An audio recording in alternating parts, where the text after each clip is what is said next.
Thank you very much for the introduction. It's a pleasure to be here at the Indaba 2013. I'd like to talk about building partnerships in Africa. And I think we can all agree that developing Tier 1 assets in non-OECD countries is incredibly challenging. It's a topic that's debated at the highest levels of organisations like ours and other governments. Elements of best practice exist, but there's no ready-made model of success. Today I'll talk about our development model in Africa and other emerging nations. This model is built upon the premise of mutually beneficial and strategic partnerships aligned with delivering shared value and maximising socio-economic development to create long-term partnerships for growth.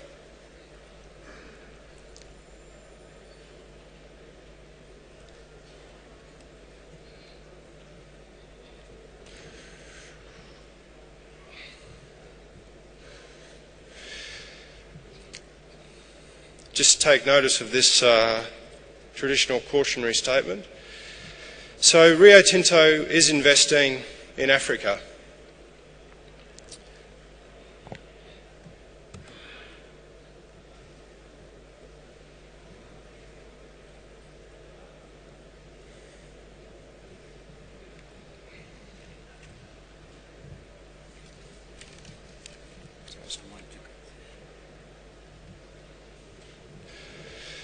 Africa is very important to Rio Tinto. We've been present in Africa for more than 50 years and we currently have operations in 7 different countries.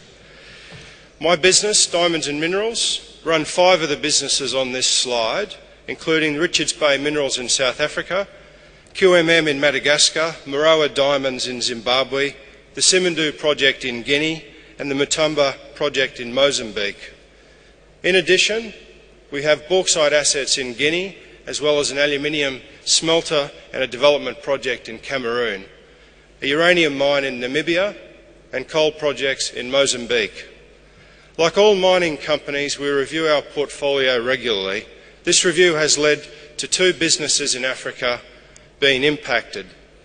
The divestment of Palabora Mining Company, which we announced last December, no longer fits the Rio Tinto strategy for investing in long-term, long-life expandable assets.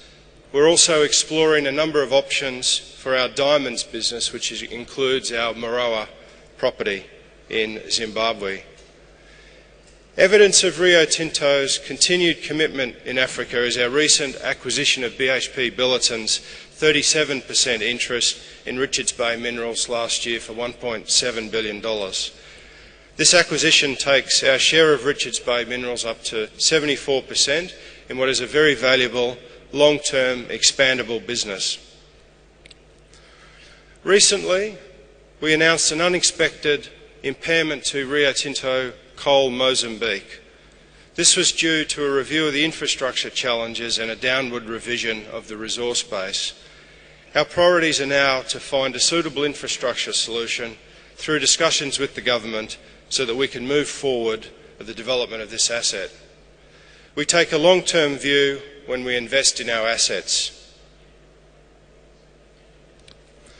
In addition to projects and operations, we also have a very broad exploration presence which spans the continent, as shown in this slide. We have a long history of exploration in Africa, and this has translated into an unparalleled track record of the discovery and supportive jurisdictions. This has given us the foundations for lasting partnerships which can be established. Africa is an important region for future growth, but we do require a safe environment, acceptable commercial terms, and supportive long-term outlook in order to pursue quality opportunities. Whilst we maintain a view on all commodities in all countries, our exploration strategy is focused on discovering large, long-life, low-cost assets in commodities strategic to Rio Tinto. Rio Tinto's investment in Africa is a strategic one. You would be aware of the demand drivers for commodities. As populations increase, people start to urbanise, they build roads, buildings, bridges, creating demand for early cycle commodities such as iron ore and coal. As these countries move up the GDP per capita curve and wealth increases, they start building more houses and buying consumer goods like flat-screen TVs and iPhones. This fuels demand for later cycle commodities such as aluminium and TiO2. We've seen this happen in the developed nations in Europe and the United States, and we're witnessing it in China and other Asian countries. We expect Africa to follow in the next decades.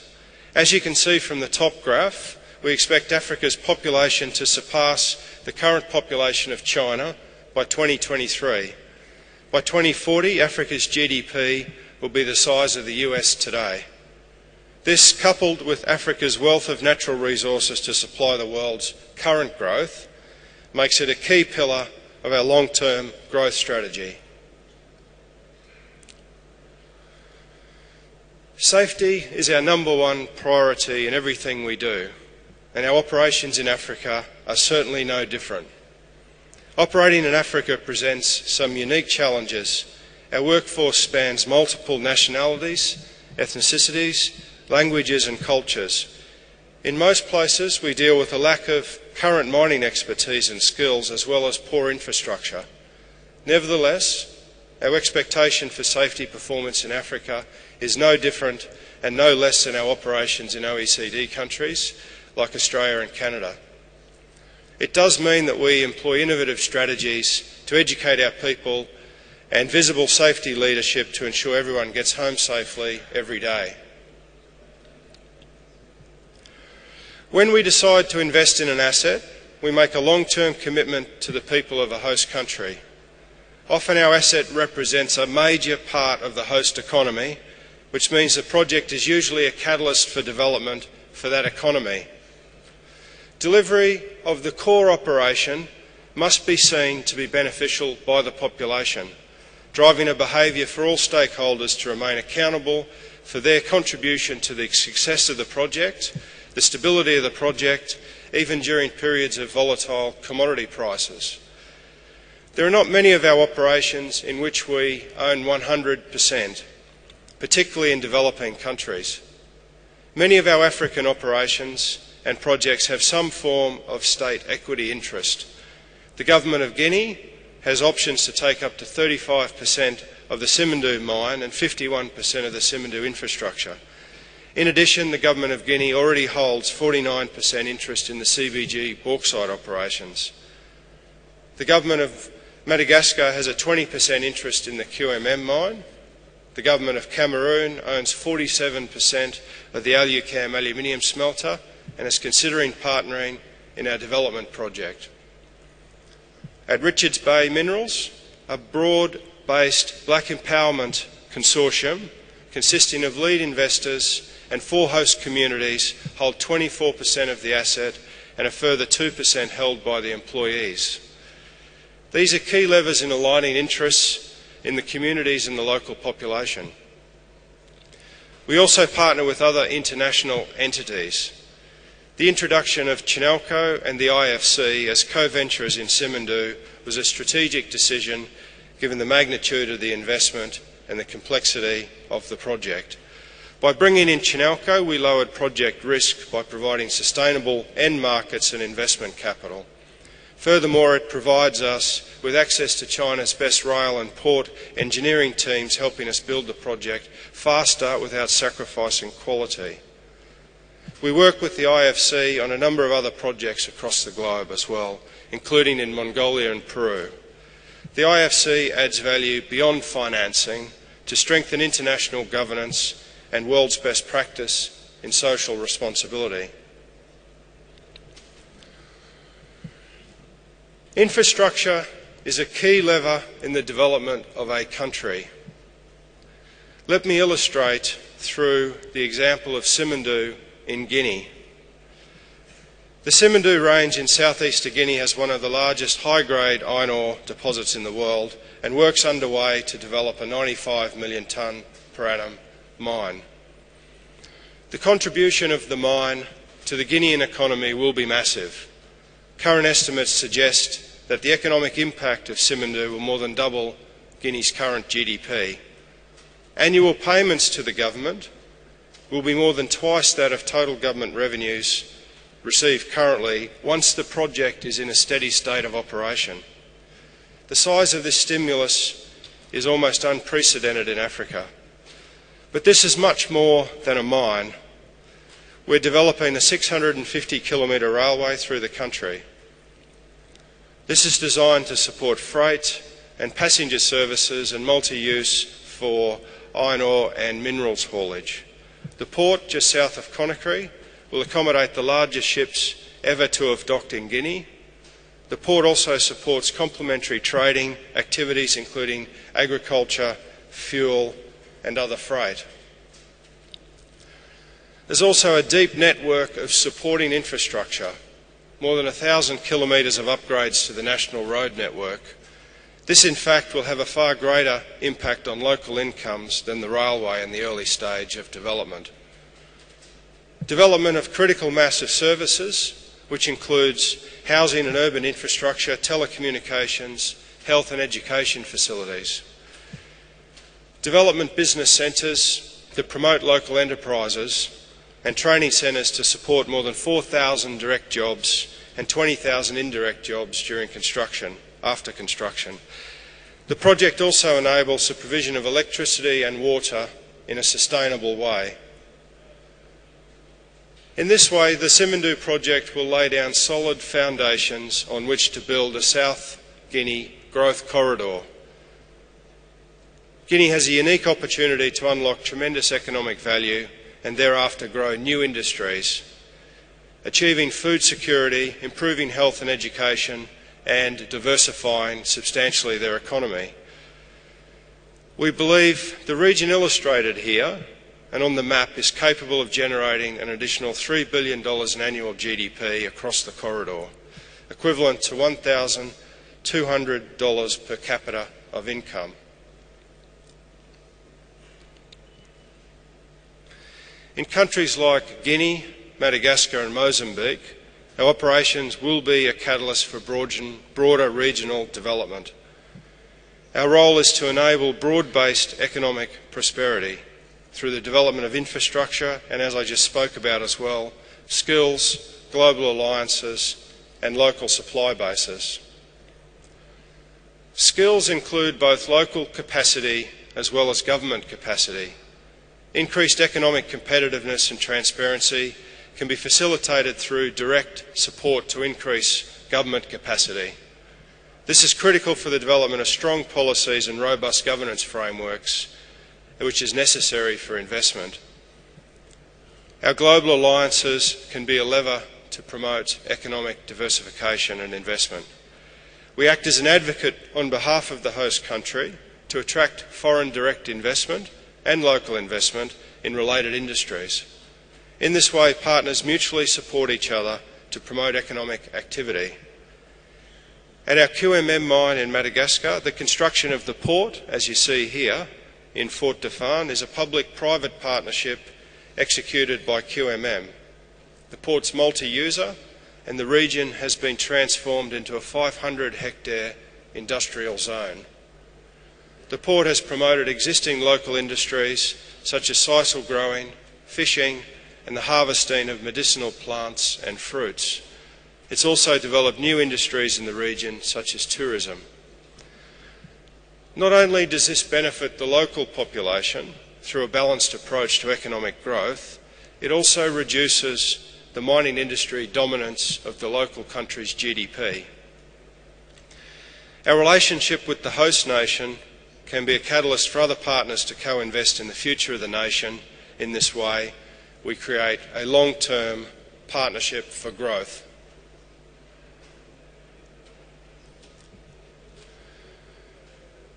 We've recognised that the only sustainable solution to maintaining a long-term presence is to build local talent and supplier pools. Our objective is for our operations to be led, managed and operated by local talent. This is not an easy task given a general shortage of mining skills in some regions and across the world. However, we are on track. 98% of our employees at Rossine are Namibian. At QMM, our activities have created almost 6,000 direct and indirect jobs. Of those direct jobs, 96% are Malagasy, of which over 60% have been recruited locally. We invest in local bursaries, scholarships, as well as vocational training centres to build capacity in local communities.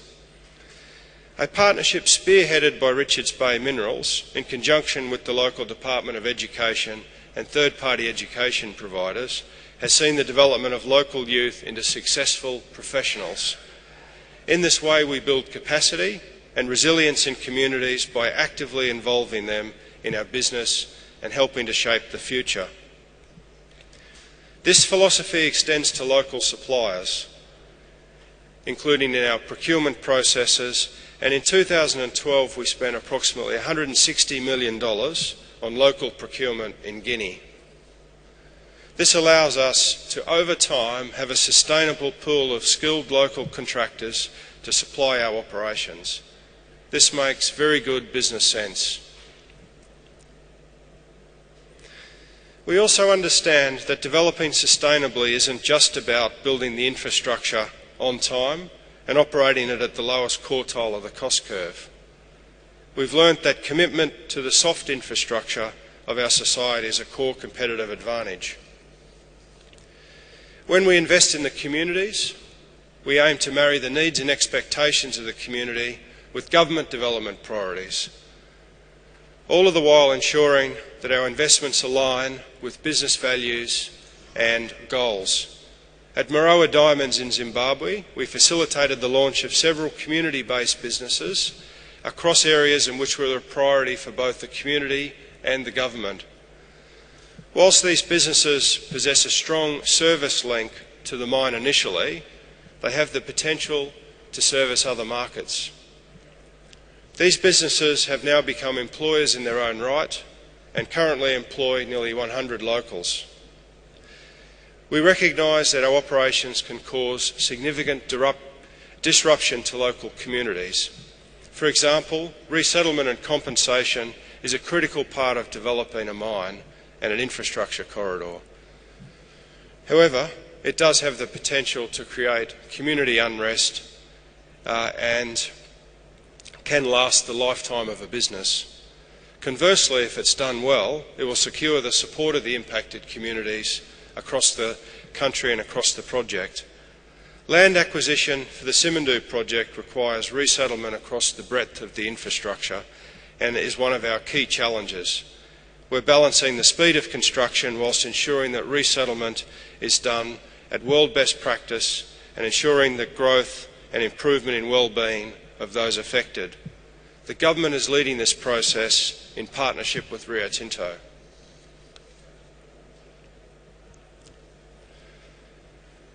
Our philosophy on the environment is not different to our approach to communities.